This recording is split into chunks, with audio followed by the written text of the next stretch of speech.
Big news for anyone who loves the history of D-Day. Matt McLachlan Battlefield Tours has just launched a brand new tour that visits the D-Day beaches and lots of other sites in rural France, and all from the comfort of a luxurious cruise on the Seine River.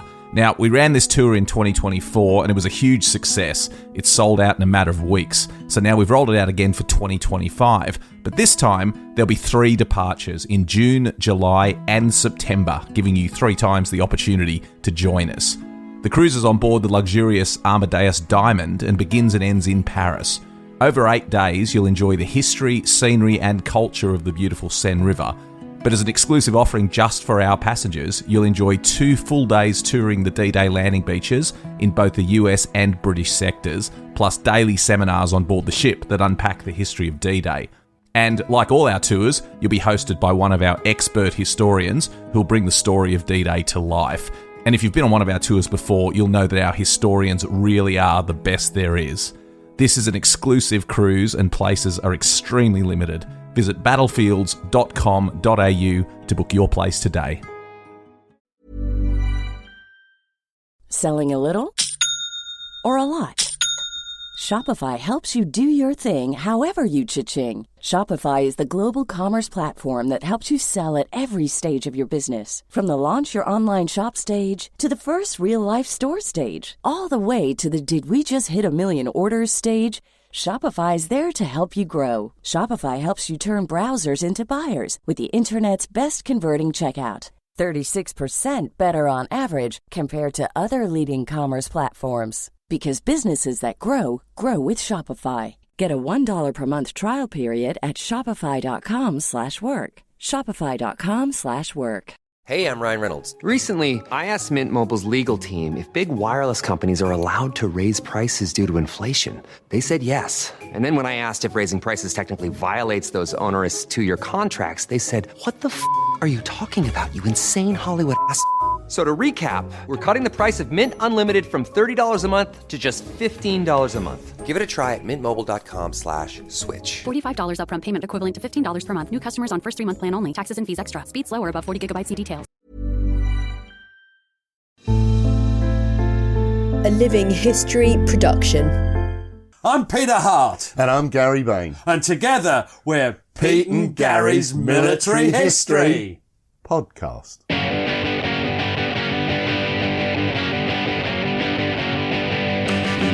Hello and welcome to the podcast. I'm Gary Bain and I'm here at my home with the lovely Peter Hart. Hello, Gary. And it's the new year. It is.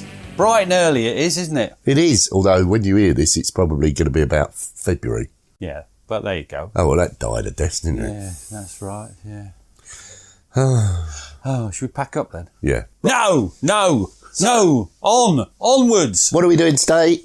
Well, we're doing another episode of the Fife Forfars, our favourite second Fife Forfar Yeomanry.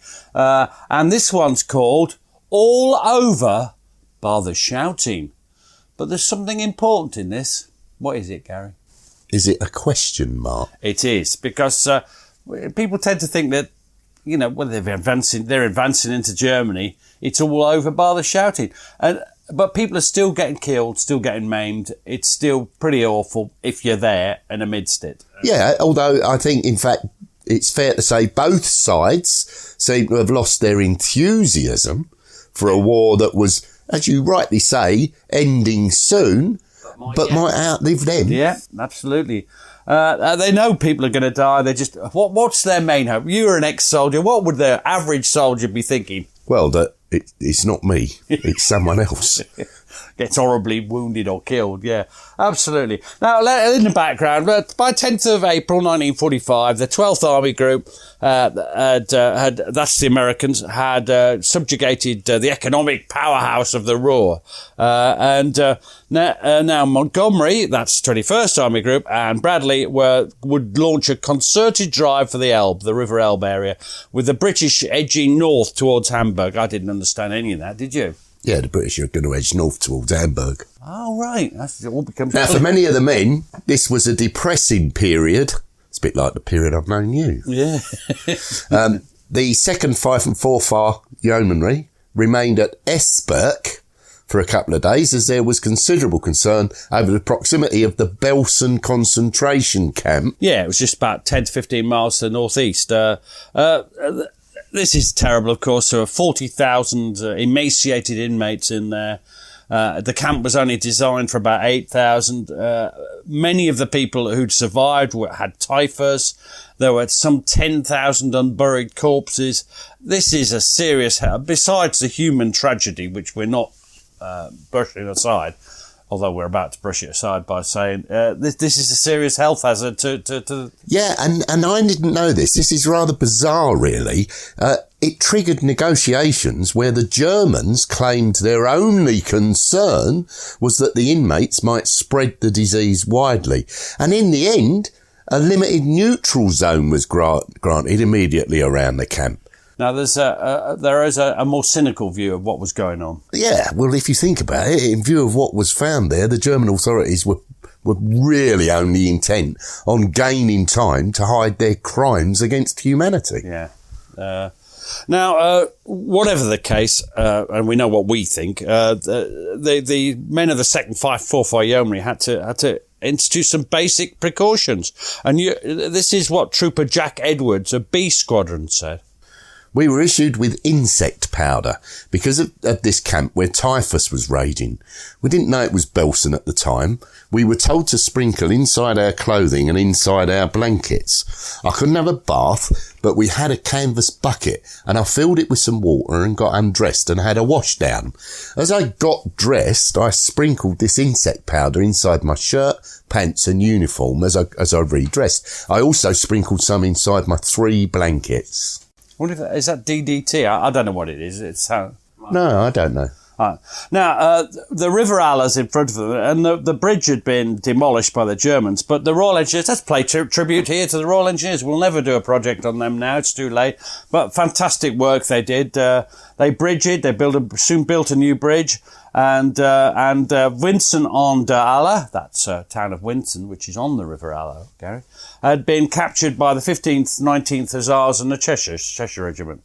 And the Fife Forfars resumed their advance on the 15th of April. And they take it in turns with the Hussars to go first, to lead the advance, don't they? They do. Occasionally, there'd be a brisk exchange of fire, but nothing seriously impeded their progress as a regiment, although some tanks were knocked out of action.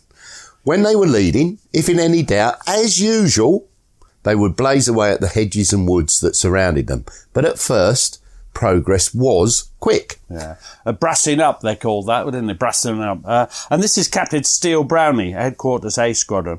We went flat out through thick woods, firing ahead and to the flanks, occasionally seeing a few enemy and booby traps. Panzerfaust tied to trees with the tripwires across the road.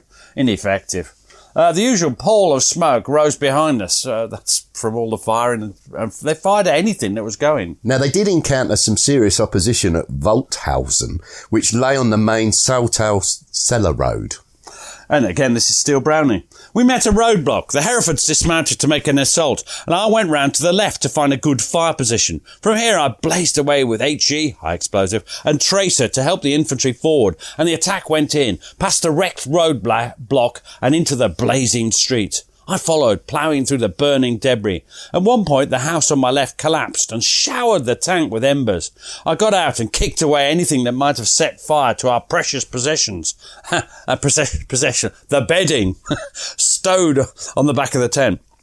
The Herefords, with our close support, forced the defenders to retreat. But a few snipers were left.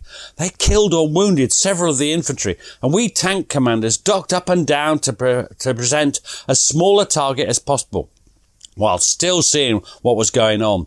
We could not pinpoint the snipers, but we were able to identify the area from where their fire was coming from.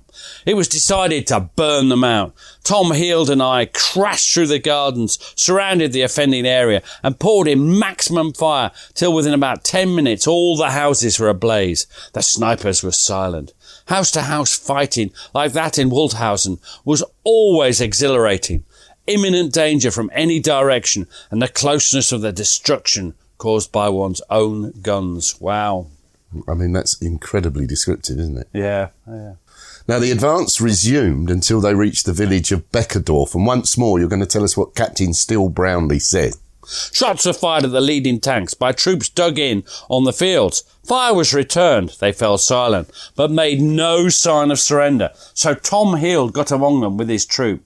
Still no response. So he got out and hauled a few from their trenches, which was taking a chance. You're not kidding.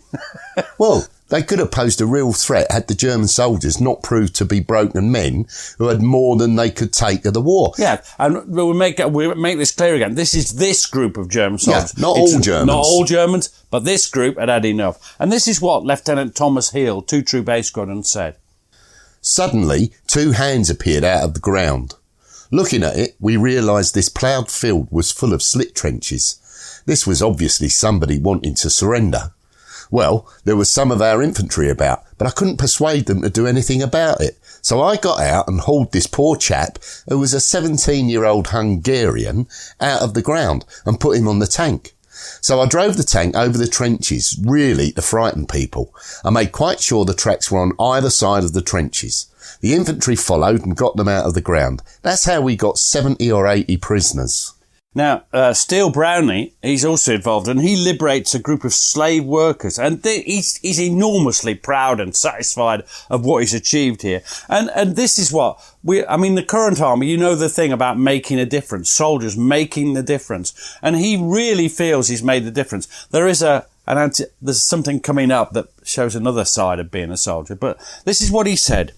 Near the farm where I was sitting was a sort of barbed wire cage surrounding a hut. I broke down part of the fence and was amazed to find over a dozen men and women of various nationalities, some French, ragged and living in squalid conditions. They were slave workers who'd been there for 2 or 3 years. Wow. And they belonged to the farmer, who locked them in at the end of each day's work. They then ate what was passed to them through the wire. I got all this out of them, astonished at their casual and matter-of-fact description of their lot. They were totally dispirited and submissive, but I felt quite otherwise. I hauled out the farmer and his family and made them tear all the wire down. No tools allowed.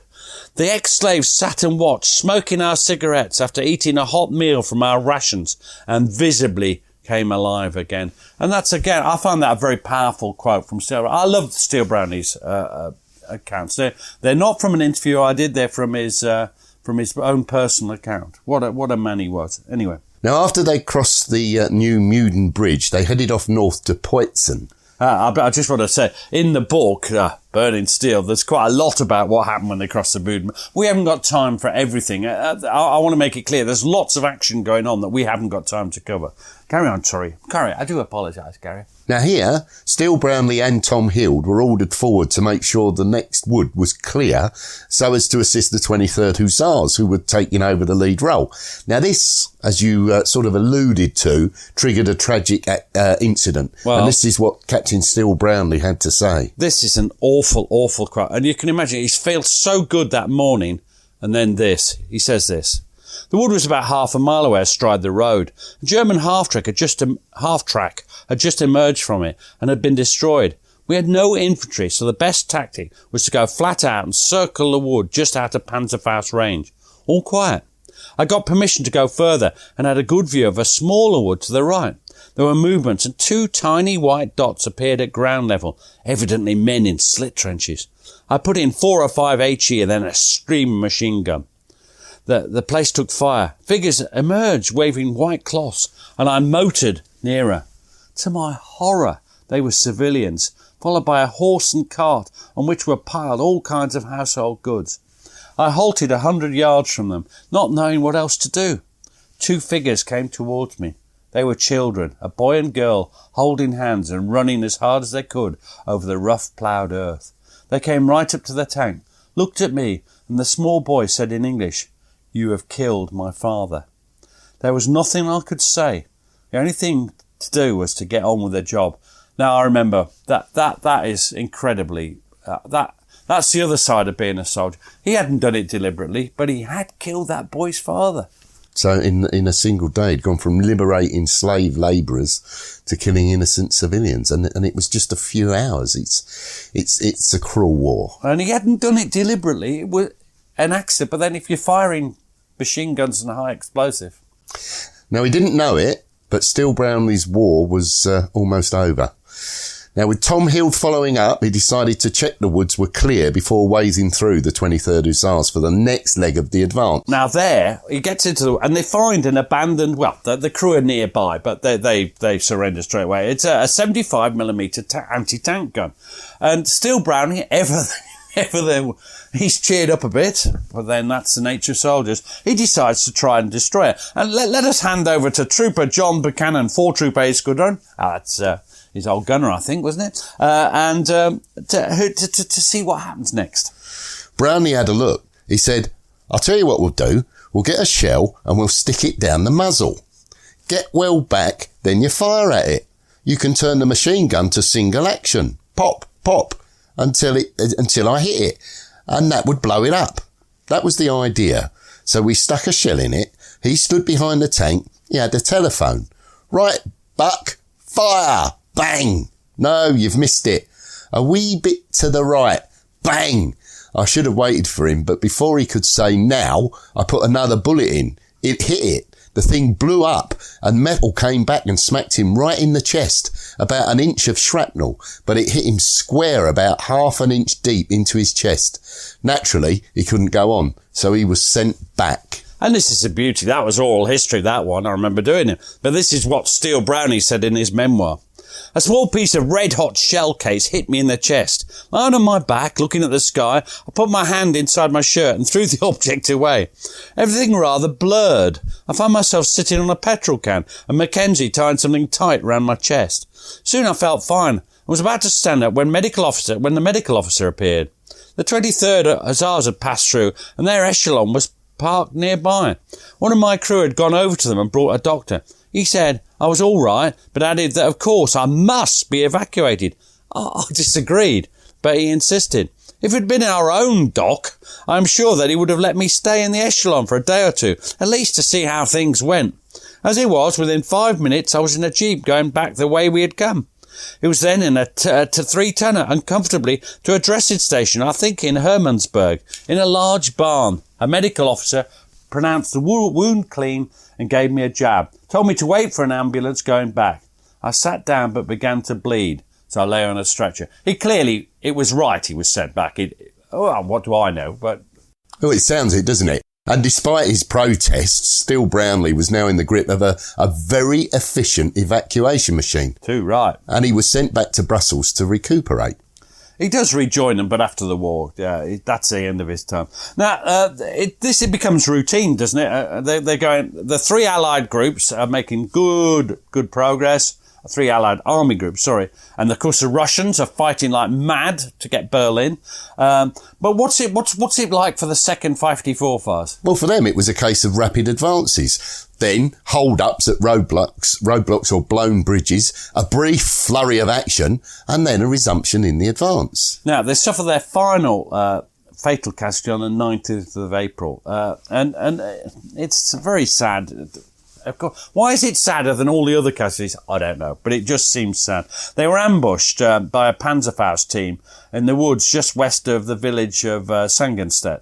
That's on the final approaches to the town of Winsen, close to the Elbe. What do you think being the last casualty was? Well, it's a distinction that everyone's going to want to avoid, isn't it? And this is what Sergeant Roy Vallance, 4 Troop A Squadron, says. The war was rapidly approaching its end, and one felt it would be unfortunate to catch it at the last moment. One thought, well, we've made it. Almost. You didn't volunteer for anything. A friend of mine, Corporal Bush, he was killed. He'd gone right the way through from Normandy. I was just down the road. He was in the lead and he was ordered to cross a road. As he did, a German anti-tank gun fired down the road. He stopped and bailed out. The gun fired its second shot. An HE, it exploded and caught him and killed him. I helped to bury him. It was a very, very sad end. Now, that same day, Tom Hild had a lucky escape from the same fate when his troop was ambushed as it passed through some woods. And this is what Lieutenant Thomas Hild of 2 Troop A Squadron said. We were ordered to go along the road. We proceeded in the usual way. I was the first or second tank. Certainly I was going at a reasonable speed, probably not too fast, probably firing, but I was hit by a bazooka. There was a flash, a big bang. I knew I'd been bazookaed. One's adrenaline starts running. I ordered, "Bazooka, driver, speed up." In fact, I was switched on to transmit, so the whole of the regiment heard I'd been bazookaed. We speeded up and got through the wood. The following tank got through, and I think there may have been one in front of me. When we could, we got out to see what had happened. The bazooka had hit the very end of the track pin. There was 10 or 12 inches of armour at that point. All it had done was explode on hitting and damage the track pin slightly. So, in fact, we weren't bazookaed properly. We were terribly lucky. If it had been 6 inches higher, it would have been at the base of the turret. I'm lucky Tom. Within half an hour, things had quietened down a bit. We got behind a farm building and the crew took the track off and put a fresh track pin in. Well, lucky escape. Now, there's a welcome pause for the regiment in the Winston sector. Why was that? Well, the Elbe River was a considerable obstacle and it'd take a concerted effort to actually get across it. And they're then withdrawn for a 10 days hard-earned rest behind the front line. And with that, we'll take a hard-earned rest for a couple of seconds.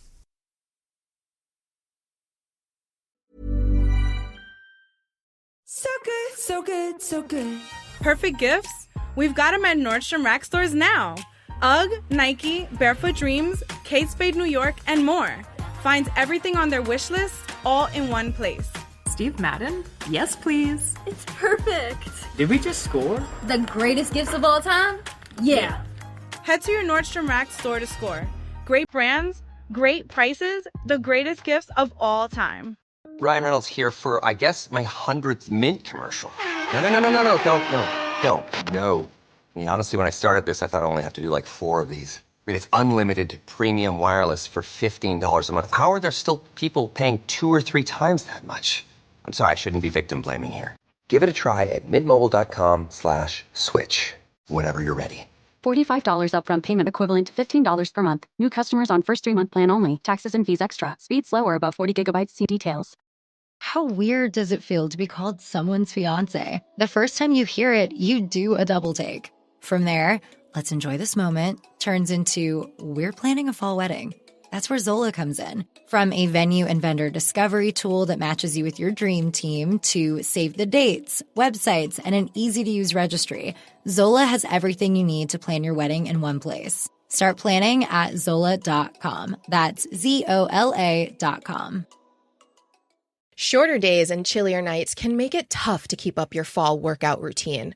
Thankfully, there's Alo Moves, the app that brings health and wellness to the comfort of your home. Alo Moves offers yoga, Pilates, strength workouts, and other fitness classes, plus wellness offerings like meditations, sound baths, and more. Whether you have 5 minutes or an hour, Alo Moves has a class or flow that saves you from a frigid trip to the gym. Get a 30-day free trial and 20% off an annual membership with code ACAST at alomoves.com.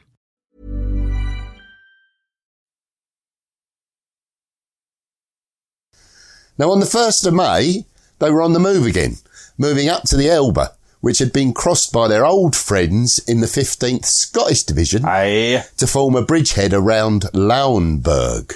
Now, the Germans really are starting to give up the ghost. I mean, this is very late in the war now, 1st of May. And none of the men in their interviews, and this, I found this strange when I thought about it, because we did 50 interviews, none of them mentioned Adolf Hitler. Yeah, because something happened the day before, didn't it? Well, Adolf Hitler had committed suicide, and nobody mentioned it. But it's all good news, I suppose. Yeah, that means peace is coming, doesn't it? Yeah. So the 2nd Fife Forfar, they're then ordered to race as fast as possible to cut off any and all German communications with the Jutland Peninsula. There was a battle there. Not quite. What, the peninsula? Yeah. Now, initially, the regiment were following the 23rd Hussars and 8th Rifle Brigade, but in the early afternoon, they themselves took the lead. Now, there's still some token exchanges of fire before they just surrendered. It's token now, though, and they're not suffering casualties. As we said, the last casualty was the 19th of April. What happens on the 2nd of May? Well, their objectives then changed. Ooh, what is it now? Well, it was claimed that intelligence had been received that Lubeck civilians, worried by the imminent arrival of the Russians, had removed the demolition charges laid on the bridges and were eagerly awaiting the arrival of the British.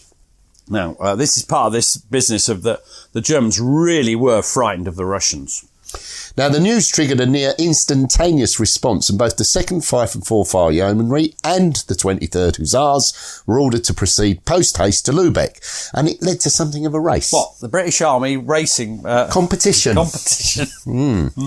during that pell-mell advance, Tom Hill's troop was detached to relieve a party of some 1,600 RAF prisoners of war. They were actually reported to be at the village of Westerau, which was about 5 to 6 miles from Lubeck. Now, they'd been in Stalag Luft 3, and they'd been on this terrible long march, and they were from the east, and they were in bad condition, weren't they? And this was an impromptu, wired-up POW camp. It wasn't really a POW camp. It's just in a field outside the village. Now, Thomas Heald gives an account of what happened. What happened? We drove up to the POW camp. The POWs had put the sign there. The camp was in a farm with a perimeter fence all the way around it. Strangely enough, none of them had heard the tanks coming. Therefore, they were quite unprepared. The guards opened the gate and we drove in. No resistance at all. Then we had 800 to 1,000 RAF men descend on our 3 tanks. Immediately we got there, there were then orders for us to return. Well, it's very difficult to extract oneself from 300 men on your tank. I found I was missing 1 tank. Now, this is it, because this is the beauty of oral history. We interviewed Gordon Fiddler, who was the driver of the missing Comet, the missing tank. And he said this: we had to stop. The prisoners were coming out of the gate. They clambered onto the tank. It was absolutely horrendous. They put their arms around us. They were jumping onto the tanks. They wanted to ride on them. They wanted to get into the turret. They wanted to get into every part of the tank.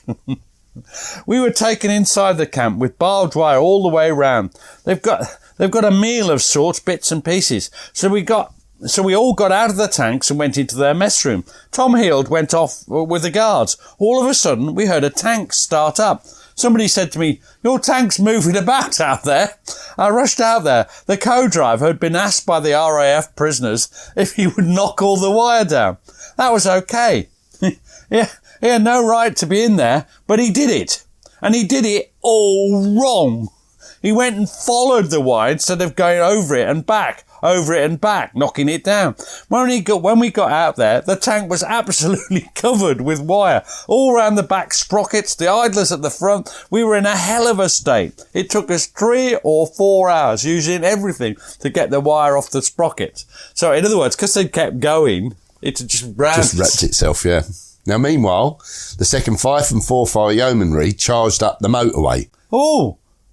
That's the Autobahn, yeah, one of the cliched symbols of Hitler's Nazi regime, actually turned to good use, and they headed towards Lubeck. Yeah, it's a really dramatic advance, and it triggered. There's lots of stories about this advance. This is one from Trooper, one of your favourites, Gary, Trooper Ron Forbes, 4 Troop B Squadron. The Autobahn was a beautifully built road. It was elevated in certain parts. We were on one of these elevated parts when we saw this steam train leaving the station full of troops. We shot it up and blew up the engine. The personnel on the train all coming out and taking cover. 4 or 5 tanks line abreast tearing up that road, flat out. If you happen to have a better tank than your neighbour, well, you got ahead. It was very thrilling. You realised what the tanks could do on the Autobahn. So they're racing. Yeah. Racing the 23rd Hussars and, of course, racing each other. Yeah. Now, this is quite amusing because it's not just trains they had to go at. What else did they have to go at? Well, as far as they were concerned, planes were also a legitimate target. Aeroplanes? Yeah, and Trooper John Buchanan goes on to say, we were coming into Lubeck and there was an aerodrome on the right-hand side. I saw a plane, a Junkers passenger plane, taking off. I fired at it, machine gun fire. I hit it, but what happened to it I don't really know because because it was a kind of foggy, misty sort of morning. I think it must have slewed or stopped. So that's trains and planes. Now, what's next, do you think, Gary? Well, in the mid-afternoon, they reached Lübeck to find the city wide open with no resistance. Now, what's their first task? You think? Lübeck's a port. What do they have to do? Well, seize control of the bridges and docks. John Buchanan was delighted to add to his very own ship to his personal score as a gunner of various assorted German tanks, half-tracks, lorries, self-propelled guns and artillery. You mean he fired at a ship? No. Hang on. You do the quote first. I'm just thinking of something. This is what Trooper John Buchanan, 4 Troop, said. We were sent down to the riverbank. No real purpose, and this ship was moving very slowly down the canal leading into the Baltic. The officer says, fire a shot across his bow. I think I fired an HE shell across his bow to make him stop. The damn thing didn't stop. He says, brass it up. Shoot at it with the machine guns. I got the machine gun onto the bridge and I really brassed it up. All the windows were shattered. Whoever it was must have turned the wheel because the ship veered away and crashed into the bank. The ship was stopped. It slewed across the canal. It would stop anything else. There was a ship added to my collection. So that's trains and boats and planes. Dee-doo, dee-doo. Dee-doo, dee-doo, dee-doo, dee-doo, doo. Yes. Now, all the regiment were caught up in dealing with the swarms of prisoners. By and large, they were well treated. And this is what Trooper Ron Forbes says. There were prisoners all the time coming in. Most of them were bedraggled, unshaven, like tramps. There'd been days hiding. It was shocking to see what a proud army could be reduced to. Some of them were so young. They were just kids, really, 16 and that. They were crying and in complete fear. They'd been indoctrinated in that the British would shoot them. It must have been a great revelation to them when they realised that they were going to be treated fairly well.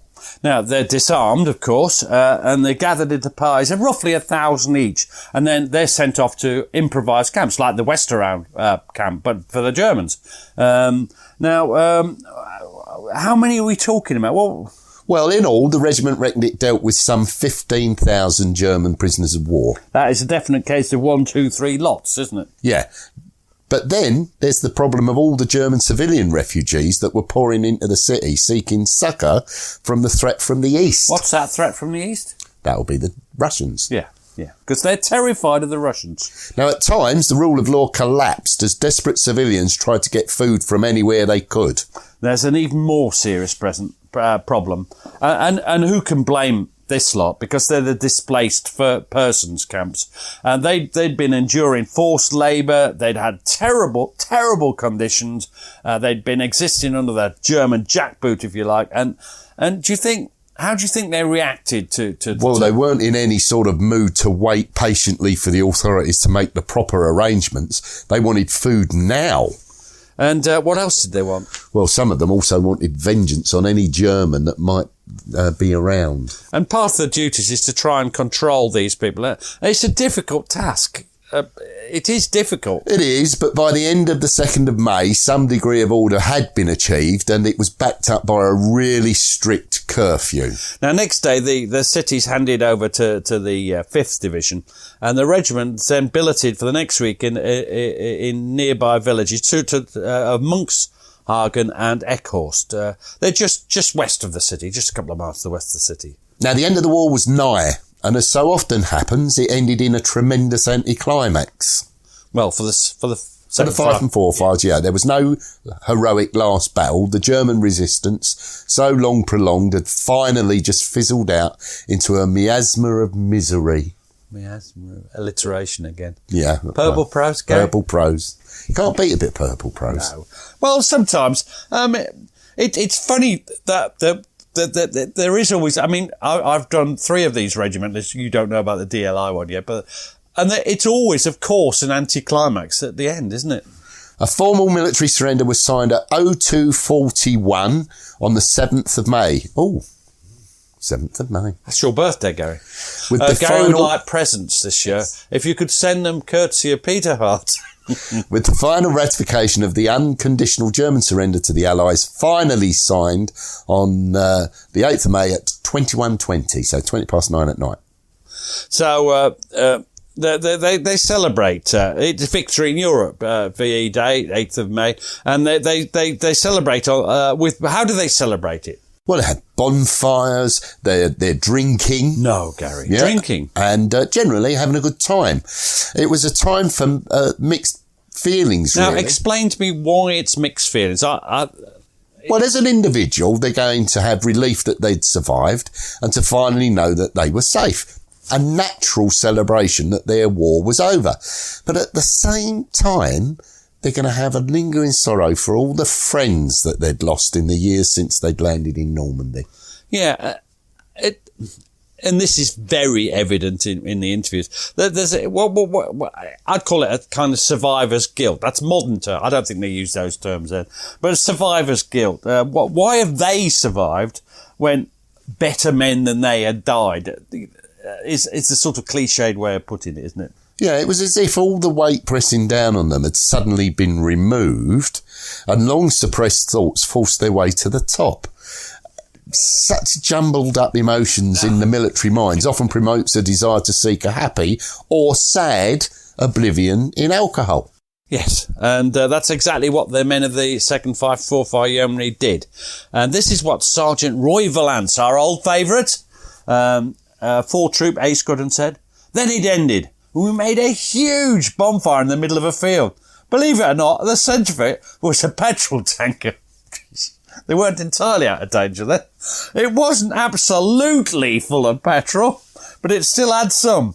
Whatever else we could find, we put on it. A huge bonfire. We had it at night with a lot of beer. We fired off all our berry pistols and whatever pyrotechnics we had. That was the end of it. I felt greatly relieved and extremely lucky to have survived, Gary. Now, Jeff Eason remembered a truly wild bonfire blazing out of control in that farmer's field at Monkshagen. And this is what Trooper Jeff Eason of the Recce Troop HQ Squadron says. We were parked in the middle of a field. Celebrations are a bit difficult to arrange. We were up to our eyeballs in muck and mud. But we did tour the countryside and towed in 8 or 9 or 10 vehicles and piled them on top of a petrol tanker and set fire to the lot. The lads who'd been to Lubeck had got all this hooch from the bonded warehouse.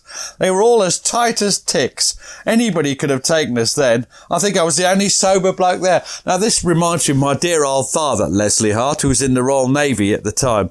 And the only thing he ever told me, classic of an oral historian, about his war career was that when he was in Hamburg, he was put in charge of the docks to stop anybody looting the bonded warehouses. And he said he failed in his duty because guess who looted the bonded warehouses?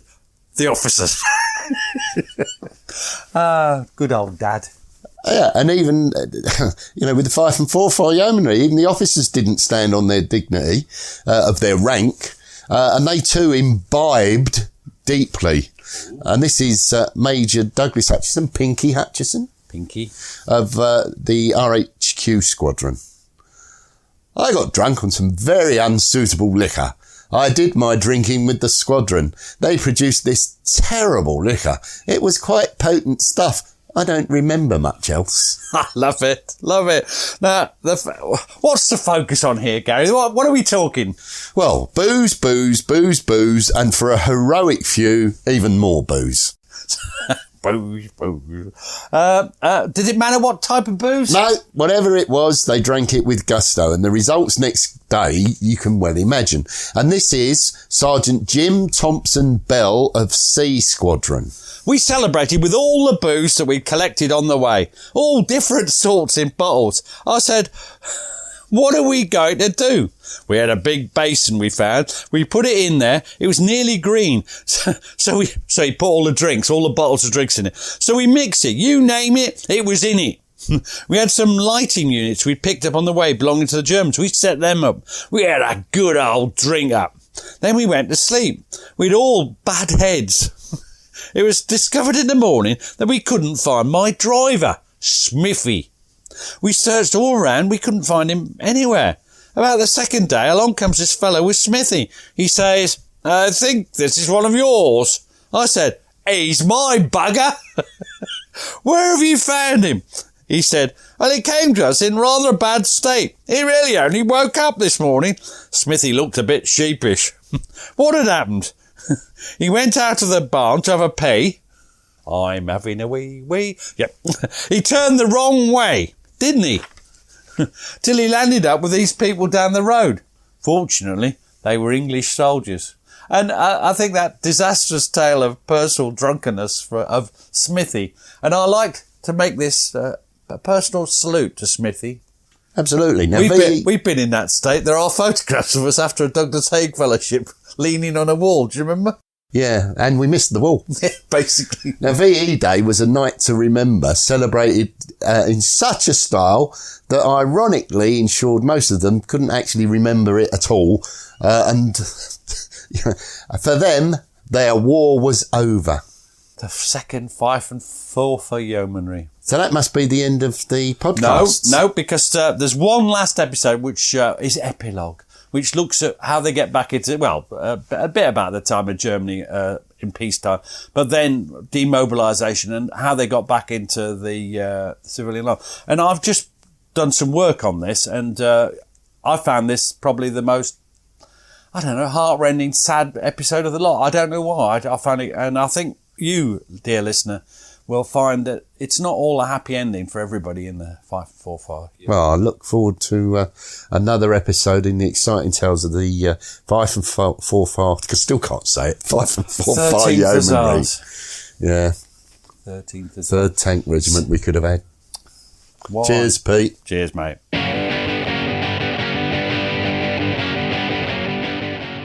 Thanks for listening to the show. Blah, blah, blah. If you'd like to support us, you can now buy us a coffee.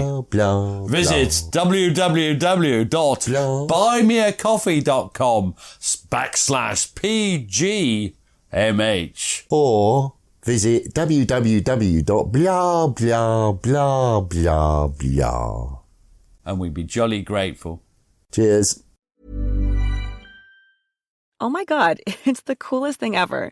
Hey guys, have you heard of Goldbelly? Well, check this out. It's this amazing site where they ship the most iconic famous foods from restaurants across the country anywhere nationwide. I've never found a more perfect gift than food. They ship Chicago deep dish pizza, New York bagels, Maine lobster rolls, and even Ina Garten's famous cakes. Seriously. So if you're looking for a gift for the food lover in your life, head to goldbelly.com and get 20% off your first order with promo code GIFT. There are some football feelings you can only get with BetMGM Sportsbook. That's right. Not just the highs, woo! The O's, or the no-no-nos. No! It's the feeling that comes with being taken care of every down of the football season. The feeling that comes with getting MGM Rewards benefits or earning bonus bets. So, whether you're drawing up a same-game parlay in your playbook or betting the over on your favorite team, the BetMGM app is the best place to bet on football. You only get that feeling at BetMGM, the sportsbook born in Vegas, now live across the DMV.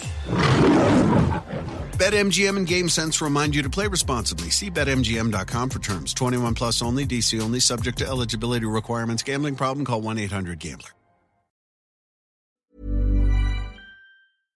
Thanks for listening. Follow us on Twitter and Facebook to learn more about each episode. And if you'd like to support the podcast, you have a couple of options. You can buy us a coffee at buymeacoffee.com/PGMH, or consider subscribing to the podcast for only £2 per month and get ad-free listening and bonus content. You can find links for both on our Facebook and Twitter accounts. Sounds great, doesn't it?